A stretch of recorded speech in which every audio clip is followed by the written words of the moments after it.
Les amis, j'espère que vous allez bien. Aujourd'hui, on va parler de drift, mais pas le drift dans live. Ça, c'est bon, je l'ai fait il y a une éternité. Non, on va parler plutôt du drift qui vient d'être intégré au Move. Et pour contrôler tous les réglages de drift, Ableton a créé 11 menus. Oui, 11. C'est énorme, mais pas de panique, c'est très bien organisé. Et de toute façon, j'ai créé cette espèce de plan là avec des codes couleurs et tout pour y voir plus clair, parce que les réglages sont un peu dispersés, mais en vrai, c'est simple, vous allez voir. Déjà, on va aller chercher Drift. Donc là, il faut aller dans le menu des instruments jusqu'à la rubrique Template. Et on descend jusqu'à Drift défaut. Donc ça vous met vraiment Drift de base, sans modification. Le premier menu, c'est un accès rapide aux essentiels, c'est-à-dire qu'on a le gain des oscillateurs ici, mais on a aussi l'accès au filtre, à sa résonance et aux deux réglages de base de l'enveloppe 1. On a aussi accès à la waveform de l'oscillateur 1 et au shape. D'ailleurs, pour accéder aux différentes pages de réglage de drift, il faut appuyer sur Shift et utiliser la molette ici. Et petit détail qui change tout, on peut verrouiller Shift en double-cliquant dessus. Comme ça, on n'a plus qu'à défiler les pages comme ça. Et avoue que tu le savais pas. Bah moi non plus, je l'ai appris en préparant cette vidéo. Comme quoi... Du coup, on voit ce petit chiffre qui apparaît à côté du logo des réglages. C'est vraiment à partir de la page 2 que le sound design devient intéressant. Et pour illustrer ça, on va essayer de faire un petit son énervé, alors qu'on n'est pas du tout énervé, que genre tout va bien, tu vois, j'ai pris un petit café, tout pépouze.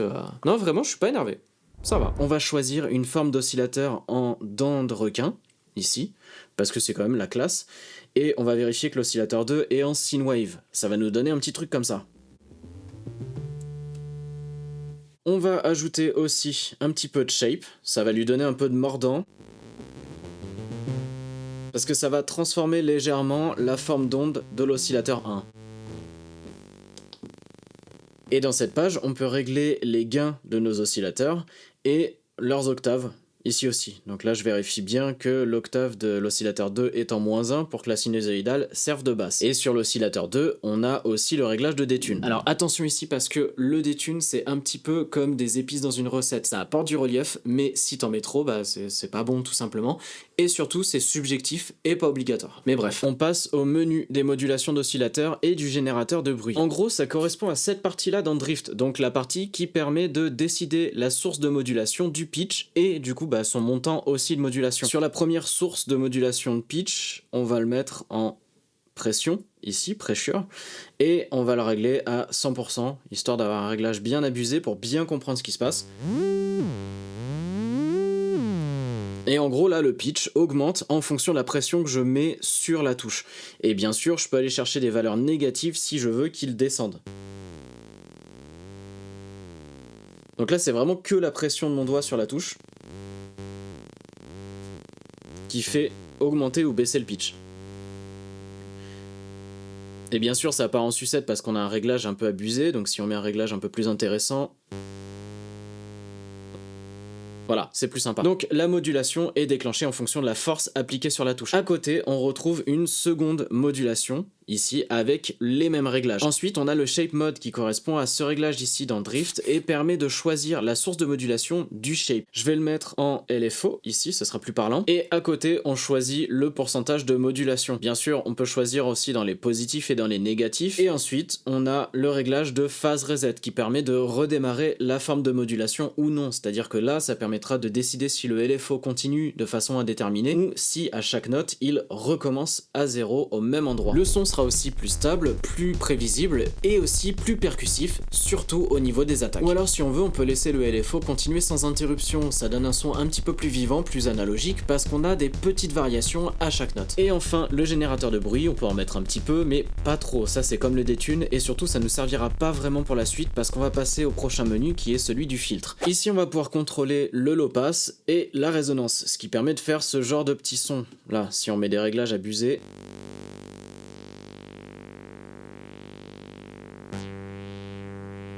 Et on peut jouer avec le type de pente, parce qu'on a deux types ici, le type 1 qui est une pente de 12 décibels pour un filtre plus doux, et le type 2 qui est une pente de 24 décibels qui donnera un filtre beaucoup plus marqué. 2 fois plus marqué. Eh ouais, il y en a là-dedans. Pas bête, hein.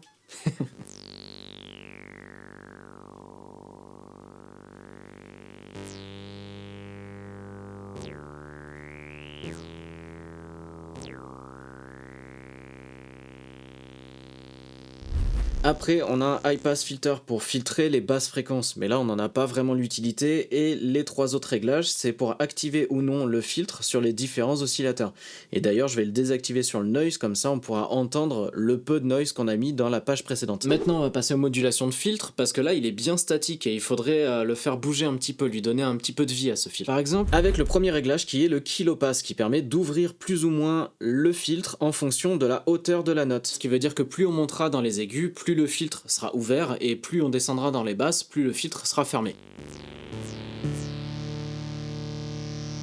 Mais le low pass peut être modulé avec 2 autres sources ici. On a exactement les mêmes réglages qu'avant, seulement ici je vais choisir enveloppe 2 en cyclique. Ça veut dire que le filtre sera modulé en suivant l'enveloppe 2 qui, quand je l'aurai réglé correctement, sera répété en boucle.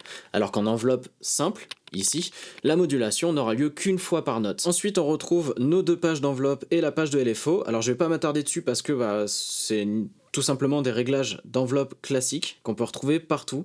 Seulement là, l'enveloppe 2, je vais du coup la mettre en cycling pour que mes modulations se répètent indéfiniment. Et le LFO, ici, c'est pareil, même réglage de LFO comme partout, sauf que là, on va pouvoir le moduler lui-même avec la source de notre choix, en fait, ici. Et après, on a les pages de modulation. Pas besoin de vous réexpliquer comment ça marche, et en plus de ça, elles sont toutes les 3 identiques. On retrouve la source, la cible et le montant dans le même ordre pour les 3, sauf que sur la page de la modulation 3, on a le contrôle de volume par vélocité, qui permet de faire varier le volume en fonction de la force qu'on va mettre sur la touche. Et enfin, on a la page globale dans laquelle on retrouve le réglage drift qui fait tout le charme de ce synthé. Et en fait, lui, il vient ajouter des micro-variations sur le pitch, le filtre, la phase et le volume. Donc plein de petits détails qui changent tout, mais pareil que le detune et le noise, c'est à utiliser avec parcimonie. Et bien sûr, on retrouve le volume, la transposition, le glide, le legato. Ici, on va retrouver le voice mode et là, le nombre de voix qu'on veut dans notre voice mode. Franchement, c'est très malin ce qu'Ableton fait. Il continue d'ajouter des nouvelles features au Move, mais gratuitement. Ce qui fait que le truc gagne énormément en valeur. Autant au début, pour 500 €, t'avais un petit instrument pour créer vite fait sur 4 pistes, mais maintenant, avec l'ajout d'un instrument comme Drift, en plus de ce qu'il y avait déjà dessus, on a une vraie ouverture sur le sound design et ça développe les capacités du Move. Je commence à voir un vrai changement de direction pour le Move et je pense que ça promet pour la suite. J'espère que cette vidéo vous a été utile. On se retrouve dans la prochaine. C'était Kaizo. Tchuss.